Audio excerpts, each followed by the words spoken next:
Lacazzet is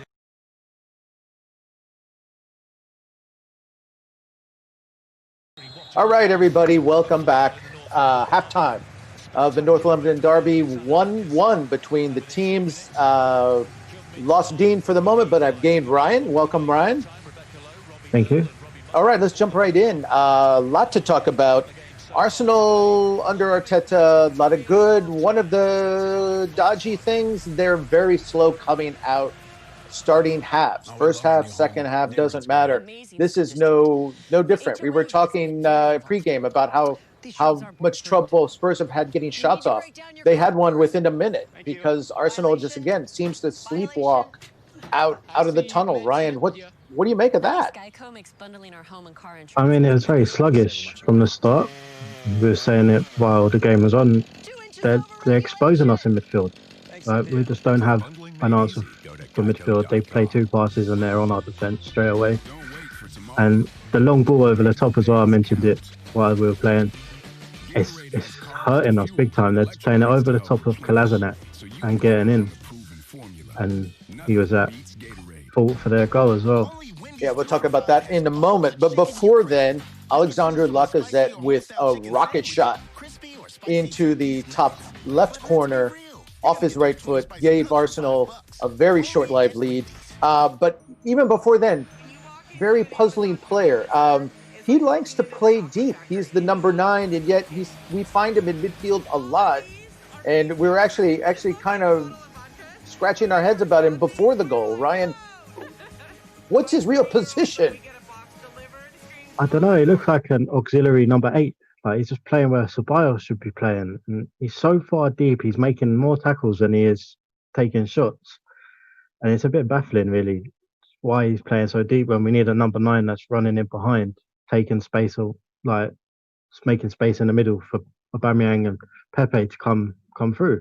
But he's not doing that. He's just dropping back and can't really say much because that happened and he bangs one into the top corner. I feel like he's a little bit past criticism on this one. But yeah, playing so far deep is a bit baffling to me.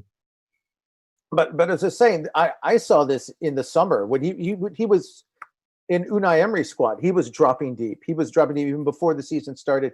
We've been talking about this. He's not an old player, but he's getting on a little bit. Is he auditioning for a number 10 role?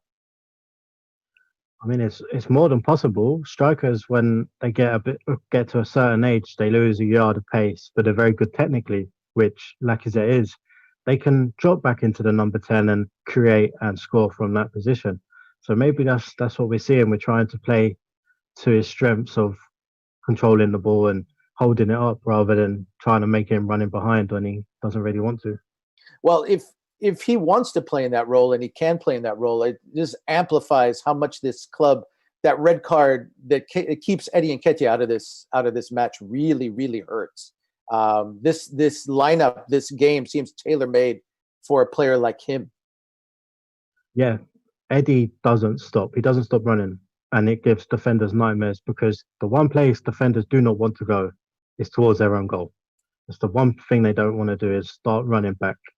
And Eddie makes the defenders do that. He runs down the channels. He runs through the middle. You see most of his goals are at the near post because he's making that run across the defender. And it gives Xhaka and Ceballos an out ball where Lacazette doesn't. He clogs up the midfield and then we have no one to hit on the counter. Well, sorry. Go ahead.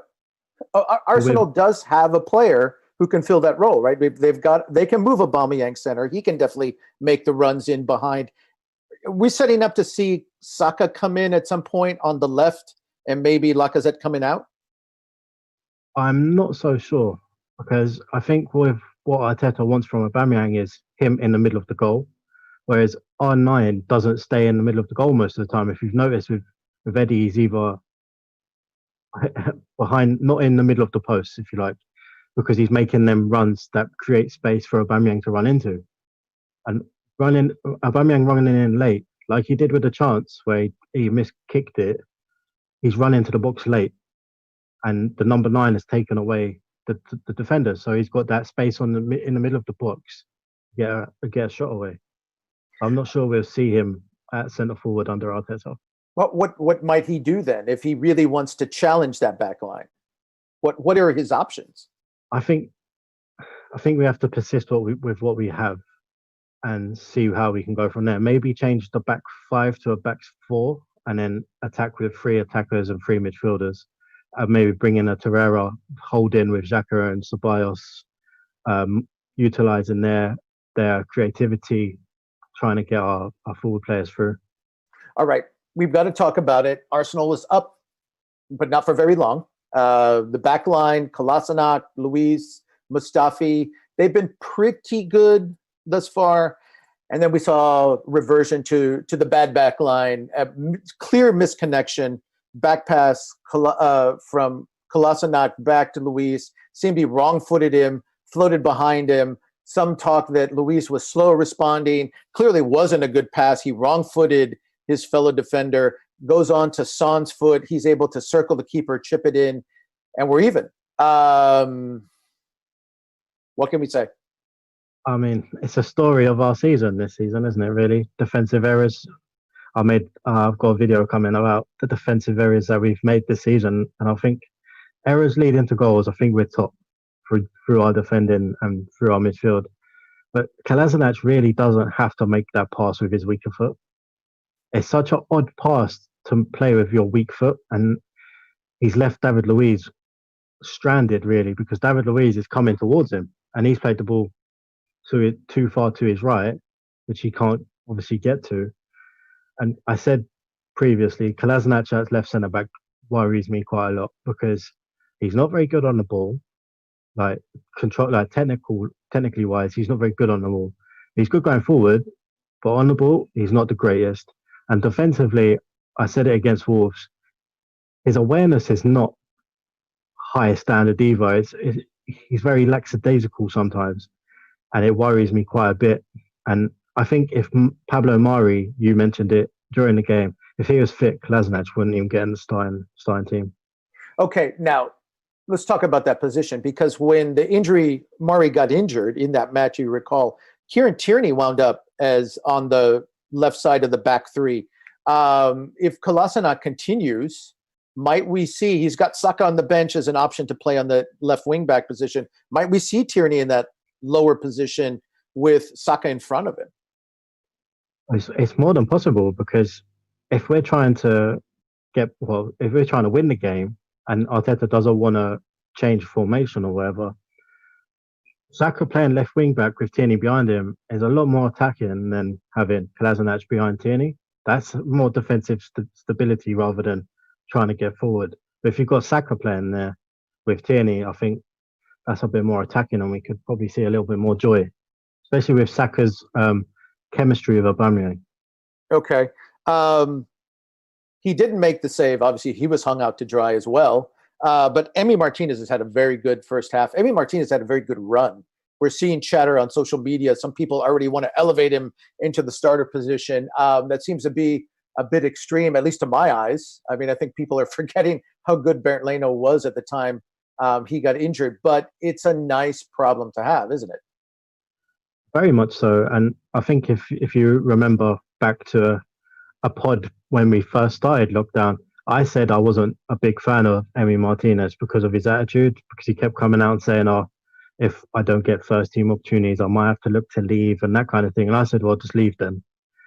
And that's come and bit me right in the backside, because since Bernd Leno has been injured, he has proved he is the best number 2 goalkeeper in the league. And I don't want any arguments. You can at me at Twitter. He is the best second keeper in the league. And I can't believe how good he's been recently. That save he made from Ben Davies in the first half, not many keepers would have got to that. All right, and that kept the score 1-1. Let's talk about some other players. You know, in the pregame, we looked at Hector Bellerin being put back in the lineup ahead of Cedric, who'd had a couple of strong games. You know, in his previous starts, we talked about the problems that Hector has been having hooking up with Nicola Pepe. Very different this match, though. He's looked quite dangerous. He made a very impressive run right in the first half, set up Aubameyang for an opportunity that Aubameyang kind of scuffed right about the 15th minute or so. Very different Hector, a lot more aggressive Hector Bellerin. Yeah, and I think that that goes hand in hand with what Sam said with the ACL injuries, that they have a certain period where they're still not fully strong, like fully strengthened with that position. And I think now he's slowly getting back to what he used to be. And we're seeing him pass forward a lot more, which is, I said against Leicester, which was key to the way we play. And he was finding Saka down that wing. But now he has, I don't want to say better player, but he has Nico Pepe, which is a very high quality dribbler. So now Ben Davies is on a yellow card. I'm saying, Bellerin, get that ball to Pepe every single time. And he's looked very, very strong going forward, which I love Hector Bellerin. And I think it's great for Arsenal if he's on form. And as you pointed out, it wasn't just passing to Nico Pepe. That run, he beat two Spurs players by him passing to himself, kind of pushing the ball forward and just outrunning them. And that's that burst that we loved from Hector Bellerin pre-injury, seems to be coming back. But then you bring up another point for the second half. Both of Spurs wingbacks are on yellow cards. Ben Davies has a yellow card. Aurier's on a yellow card. So we're going to see a lot more attacks on the flanks, I would assume. Mikel Arteta has to be stressing that to his forwards. You have these guys are on yellow cards to Pepe and Aubameyang. Attack, attack, attack. Yeah, I would hope so, because I think that takes everything away from Spurs on how they want to play. Because you see their wide forwards, they're similar to ours, if you like. Both wide forwards come in with Kane, like Son and Lucas Moura come inside, and it allows their fullbacks to go on the outside and cut back, cross, whatever. But if they don't have one of them, then their system isn't going to trouble us as much. And it leaves space in behind, because now they have to take someone off up front or in midfield to play at the back. And we're going to have extra numbers in one position. So I said during the game, target them as much as possible. I don't expect any halftime changes, but again, we want to look. He hasn't had to use Arteta any of his subs so far. Who do you look for early to kind of, if we cross our fingers, because Arsenal, those first 5 minutes after halves, even when they win, they've been shaky. Don't want to see them fall behind quickly. What does he need to do to keep control or gain control of this game coming out in the second half? I think personally that we should keep it for 10 minutes, 5 to 10 minutes, see how the game is panning out, and then hit them with Tierney at left centre back, Saka further forward, and maybe even bring on push Aubameyang into the centre if it comes to it. Put him in the centre and see what happens, because we're never going to know how good he is there under Arteta if he doesn't play there.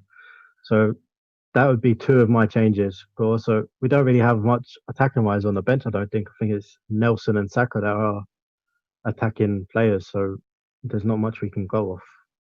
All right, to wrap up here, we haven't talked much about the midfield. Hasn't been great. Hasn't been bad, but hasn't been great. What do you look for? Any changes that you look for from the way they're used or just in their play for Ceballos and for Xhaka? Try and stay asymmetrical. Stay in a line and don't get beaten by the first pass. Once they got the first pass in between them, they've hit in our defence. And I would like to see a little bit more control from either of them. Just get on the ball and control the tempo of the game and play the game into our hands rather than us trying to catch Spurs. All right, folks, thanks for joining us at the halftime. We're about to kick off in the second half. We have a half-hour post-game to review. Hopefully we have a good result. We have a point, but it's North London Derby. You won all three. So, Ryan, here we go. See you all at the final whistle.